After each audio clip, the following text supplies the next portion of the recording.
Isaiah spoke often and eloquently about the Zion that would be established in the last days. Prophets looked forward to it down through time and rejoiced in the knowledge that it would come. Among them, Ether prophesied specifically that in the last days a new Jerusalem should be built up upon this land unto the remnant of the seed of Joseph. It was April 5th, 1829, when a revelation commanded young Oliver Cowdery to seek to bring forth and establish the cause of Zion. That command would be echoed again and again. Joseph Smith would be charged and inspired by the Almighty to move the cause of Zion in mighty power for good. Among the saints, excitement began to mount as understanding of what Zion was and would be grew. It was to be, as Joseph learned, both a people and a place. Enoch built the first city of Zion, a people of one heart and one mind in righteousness, with no poor among them. In time, these people became so righteous, they walked with God, and He dwelt in the midst of Zion, until that day when they were taken from the earth with a promise that someday the city of Enoch, Zion, would come back and meet another city of Zion, a new Jerusalem, established here on the earth. Joseph and his people knew this city was to be built and that they were to do it. But where and when? Can you imagine the sense of honor and purpose that infused those first saints to be charged with fulfilling that prophecy of establishing the perfect society of Enoch once more?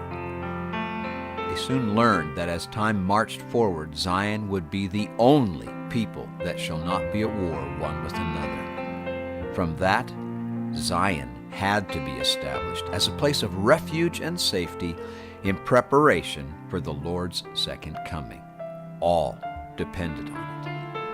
Anticipation mounted among the saints when they learned that Zion was somewhere on the western frontier in the land of Missouri.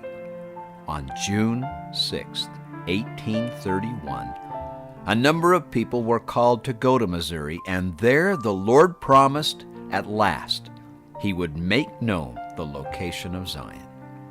July 20th, 1831. As Joseph and his friends stood near Independence, Jackson County, Missouri, the Lord revealed, "This is the land of promise, and the place for the city of Zion. And the place which is now called Independence is the center place, and a spot for the temple is lying westward upon a lot which is not far from the courthouse." On August 2nd, 1831, the land of Zion was dedicated. And on August 3rd, 1831, the prophet Joseph dedicated the temple site. Then came that practical command from the Almighty, "Behold, it is wisdom that the land should be purchased by the saints, that they might obtain it for an everlasting inheritance." Subsequently, they began to purchase the land of Zion with donated monies.